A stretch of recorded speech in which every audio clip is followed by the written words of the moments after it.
Fernando Alonso picked up just his second podium since 2014 in the season-opening race in Bahrain. Fernando Alonso has lofty ambitions for Aston Martin this season as he wants to be starting ahead of both Lewis Hamilton and Carlos Sainz on the grid after taking his second podium since 2014 at the Bahrain Grand Prix. Aston Martin have come into the 2023 season as the surprise package after impressing in preseason testing.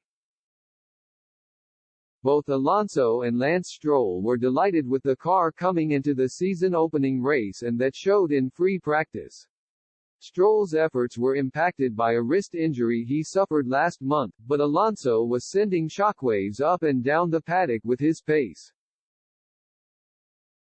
There was a small patter of frustrations on Saturday with Alonso unable to qualify higher than fifth, and his race was somewhat compromised on the first lap on Sunday after being tapped by his teammate Stroll through the first few corners. It put Alonso behind both George Russell and Hamilton, meaning he had to come through the field throughout the race. After the final set of pit stops, Alonso was able to chase down Hamilton in arguably the best on-track battle of the entire race. The two exchanged places before Alonso eventually made his move stick, and a potential podium then suddenly opened up for the Spaniard when Charles Leclerc retired from the race with just 16 laps remaining. Alonso still had to get past Sainz, who was struggling on his hard tires, and made his move up to third just a few laps later.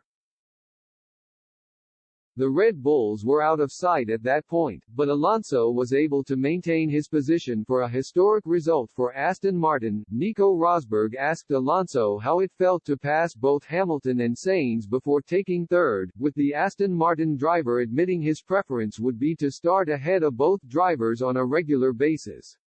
"I would love to start in front of them and then use the pace, but we had not the best start today and we had to pass on track," Alonso said. "It felt like there was more exciting and more adrenaline for sure. We did enjoy it as well. The result already surpasses anything Aston Martin achieved last year as they finished 7th in the Constructors' Championship." Rosberg noted in the post-race interviews that the team's poor results last year resulted in them being given more wind tunnel time to work on this year's car.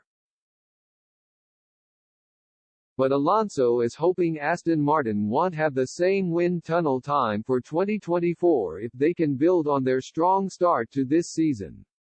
"I hope so, but we will not get much next year," Alonso added.